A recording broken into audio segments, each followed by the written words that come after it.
बिहार में खास करके हत्याओं का दौर चल रहा है। कोई ऐसा दिन नहीं है जिस दिन हत्या नहीं हो रही है। नीतीश बाबू को केवल मुख्यमंत्री पद चाहिए। पूरे बिहार में शराबबंदी के नाम पर लूट हो रहा है और जदयू जो है और एनडीए के लोग इसको कमाने का स्रोत बना रखा है। सरकार तो ये कहती है कि मरने वाला मरने दीजिए भाई, शराब पिया है तो मरवे करेगा। ये कौन भाषा भाई? आपके नेता मालूमाल हो रहे हैं, आपके पार्टी और आपके एनडीए के लोग, इसलिए उस पर अंकुश लगाइए। माननीय मुख्यमंत्री, नोह कटवा कर और ये मत बनिए कि हम स्वतंत्रता सेनानी हो गए। शराबबंदी आपका फेल्योर है और सरजमीन पर शराबबंदी करना चाहते हैं तो आपकी इच्छा शक्ति होनी चाहिए। राष्ट्रीय जनता दल के पार्टी कार्यालय पर है, यानी आरजेडी का जो पार्टी कार्यालय है वहाँ पर उपस्थित है। और बता दें कि आज सभापति लोक लेखा समिति बिहार विधानसभा के जो वरिष्ठ नेता है भाई विजेंद्र यादव, उनका आज यहाँ पर प्रेस कॉन्फ्रेंस था और प्रेस कॉन्फ्रेंस में उन्होंने शराबबंदी, स्मार्ट मीटर और तरह तरह के मुद्दों पर जो है सरकार को घेरा है। आइए सुनते हैं लोक लेखा के सभापति के द्वारा क्या कहा गया है आज की इस प्रेस कॉन्फ्रेंस में। और वहाँ से खेप पर खेप आ रहा है, आपका पुलिस पदाधिकारी मालूमाल हो रहा है, आपके नेता मालूमाल हो रहे हैं, आपके पार्टी और आपके एनडीए के लोग, इसलिए उस पर अंकुश लगाइए। माननीय मुख्यमंत्री, नोह कटवा कर और ये मत बनिए कि हम स्वतंत्रता सेनानी हो गए।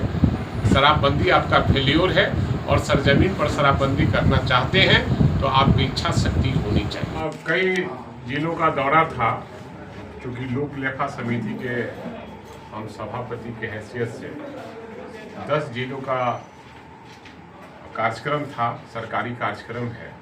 और चूंकि पार्टी मैन भी हैं, पार्टी का भी काम हमको करना है, तो जिस जिले में जाते हैं पार्टी के कार्यक्रम और कार्यक्रम के बारे में लोगों को बताने का काम करते हैं। तो उसी सिलसिले में हम कल सीतामढ़ी में पहुंचे हैं और देश की स्थिति इतनी भयावह होती जा रही है कि देश में अनाचार, दुराचार, अत्याचार, बलात्कार, देश में महंगाई, बेरोजगारी इतनी बढ़ गई है कि रोज बिहार में खास करके हत्याओं का दौर चल रहा है। कोई ऐसा दिन नहीं है जिस दिन हत्या नहीं हो रही है। नीतीश बाबू को केवल मुख्यमंत्री पद चाहिए। इनको जनता के भलाई की से उम्मीद नहीं है।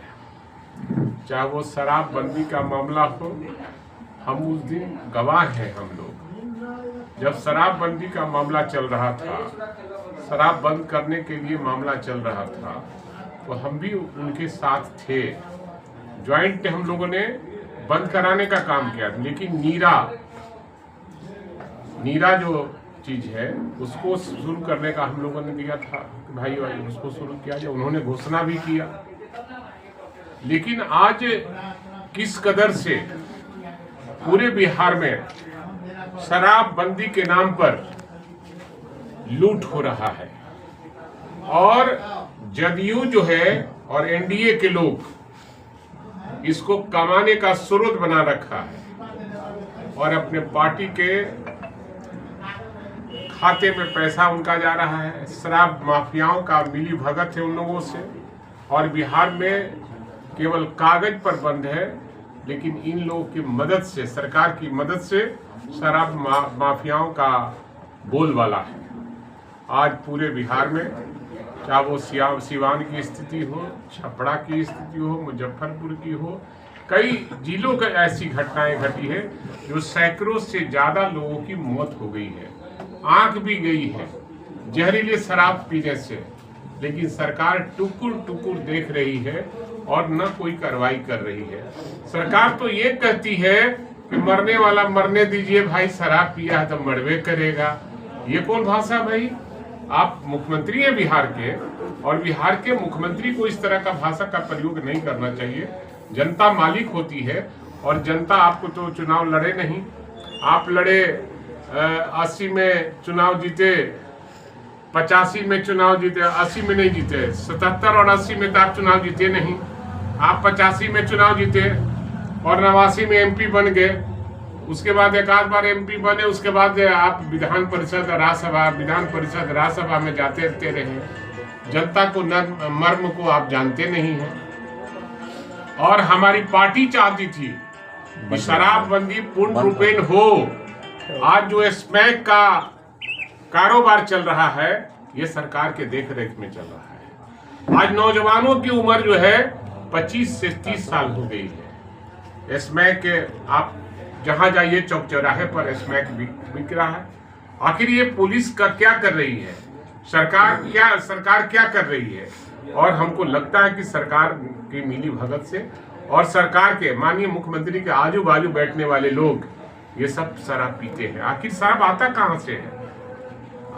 ये प्रदेश से, दूसरे प्रदेश से भी आते हैं। झारखंड से आता है, उत्तर प्रदेश से आता है, छत्तीसगढ़ से भी आता है, मध्य प्रदेश से भी आता है, बगल नेपाल जो देश है उससे भी माल सप्लाई यहाँ आता है और धड़ल्ले से बिक्री हो रही है। सरकार नहीं देख रही है। सरकार को उन लोग काफी रकम देते हैं, शराब माफिया, और उनके पार्टी में चंदा के रूप में देते हैं। इसलिए सरकार चुपचाप बैठी है, हाथ पर हाथ धरकर बैठी है। अगर आज हम लोग के लगे कि ये बंद करना है तो हम लोग उसको निश्चित रूप से लागू करवा कर और उसको अमली जमा पहनाने का काम करेंगे। लेकिन सरकार नहीं चाहती है और सरकार का एक बाल मर चुका है और सरकार नहीं चाहती है कि जनता का भलाई हो। और इसके बाद आप लोग कुछ क्या नहीं लगता है कि शराबबंदी को अब समाप्त कर देना चाहिए? देखिए, इस बात पे तो हम नहीं जाएंगे कि शराबबंदी हो या नहीं हो, लेकिन जो तरीका है, जिद है, जिस जिद पर अड़े हुए हैं माननीय मुख्यमंत्री, जनता भी अब जान रही है कि शराब माफियाओं से इनका साठगांठ है और प्राइवेट शराब बेचवाकर मालो माल हो रहे हैं। सर, शराबबंदी के वजूद में जितने लोग अभी मर रहे हैं, क्या लगता नहीं कि उसको दबाने के लिए नीतीश जी आपके पार्टी पे इनकम घोटाला का जो है एक देखिए, आज हमारे नेता आदरणीय लालू प्रसाद यादव जी और तेजस्वी यादव जी पर जो छापेमारी हुई है और अन्य जो विपक्षी पार्टियां पर छापामारी हो रही है, कहीं न कहीं इसका कारण भी है कि हम विरोधी पक्ष के लोग हैं और सरकार के गलत नीतियों का खिलाफ करते हैं, उनके खिलाफ में बोलते हैं, इसलिए छापामारी होती है। और ईडी और सीबीआई सबका छापामारी होता है, इनकम टैक्स का भी होता है, इसलिए उससे डरने वाले हम लोग नहीं हैं। छापामारी जितना भी हो जाए, लेकिन जनता सच को सच कहेगी, झूठ को झूठ कहेगी। आप सीतामढ़ी आए हैं, सीतामढ़ी का अभी सबसे बड़ा ज्वलंत मुद्दा है कि आपके विधायक को धमकी दिया गया है। निश्चित रूप से हमें जानकारी मिली है कि माननीय विधायक मुकेश यादव जी को किसी ने धमकी दिया है और वो अरेस्ट भी हो गया है। जो धमकी देने वाला शख्स था वो कटिहार से गिरफ्तार भी हुआ है और पुलिस का काम है इस पर कार्रवाई करना। और जब विधायक सुरक्षित नहीं है, आम लोग सुरक्षित, विधायक जब सरकार में सुरक्षित नहीं है तो आम जन का क्या लेता है? रोज मर्डर हो रहा है, कोई ऐसा दिन नहीं है कि किसी प्रखंड में एक मर्डर नहीं हो रहा है, हर प्रखंड में। तो ये सरकार गूंगी बहरी है और ये इसको केवल शासन करने की जरूरत है। मैंने मन में है कि हम किसी तरह कुर्सी को अपना बचाए रखें और कुर्सी कुमार के नाम से जाने जाते हैं।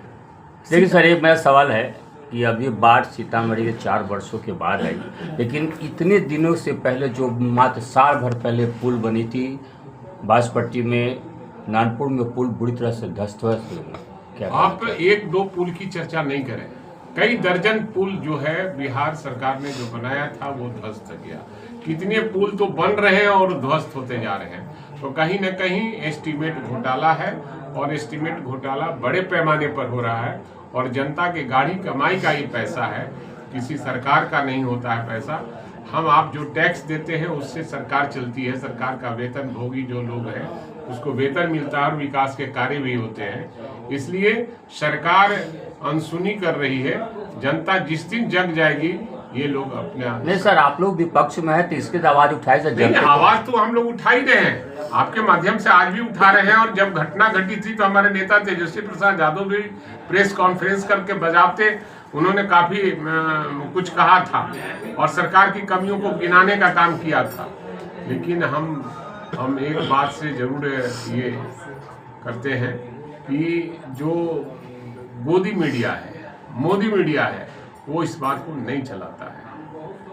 तो मोदी मीडिया सर है कौन? बराबर आप लोग मोदी मीडिया चलाते हैं, मोदी मीडिया कौन से लोग हैं? जिससे बड़े जो एंकर होते हैं उसको हटा दिए जाते हैं। सरकार की कमियों को जब वो उजागर करता है एंकर तो उसको हटा दिया जाता है, और उसमें कौन कौन लोग हैं ये मैं नहीं जानता। अच्छा, एक सवाल है कि आपके पार्टी कार्यालय से एक पत्र जारी होता है जिसमें कहा जाता है कि संगठन को सहयोग न करने के लिए, और वो पत्र वायरल हो जाता है आपके जिलाध्यक्ष महोदय और बाकी अन्य लोगों पे भी उसका पत्र जारी होता है। ये पार्टी का अंदरूनी मामला है, ये पार्टी का अंदरूनी मामला है। इस पर बातचीत हो गई है और जिसने इस तरह का पत्र जारी किया उन्होंने सॉरी कहने का काम किया। क्या ऐसा नहीं थे सीतामढ़ी में 2 गुट है अलग अलग?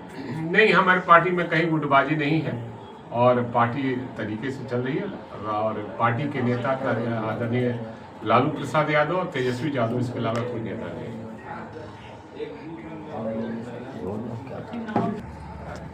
कुछ ना तब वो ये तरह स्मार्ट मीटर की तरह जिस तरह से आम जन में आक्रोश है, ज़्यादा बिल आ रहा है, इसके लिए क्या आप कहना चाहते हैं? देखिए, ये स्मार्ट मीटर के बारे में मैंने सदन में भी मामला उठाया था और हमारी पार्टी ने भी इसका संज्ञान लिया और पार्टी ने कार्यक्रम पूरे बिहार में प्रखंड स्तर पर की धरना प्रदर्शन करने का काम किया स्मार्ट मीटर के खिलाफ। और स्मार्ट मीटर है क्या, इसके बारे में हम लोग को जानकारी देना चाहिए। स्मार्ट मीटर दक्षिणी भारत की कुछ कंपनी है जो केंद्र सरकार और बिहार सरकार दोनों से पूरा दोहन शोषण किया है उस कंपनी से, और जनता का जेब खाली करना चाहती है। और जनता का जेब खाली हो जाएगा तो उनके पीछे पीछे लोग दौड़ेगा।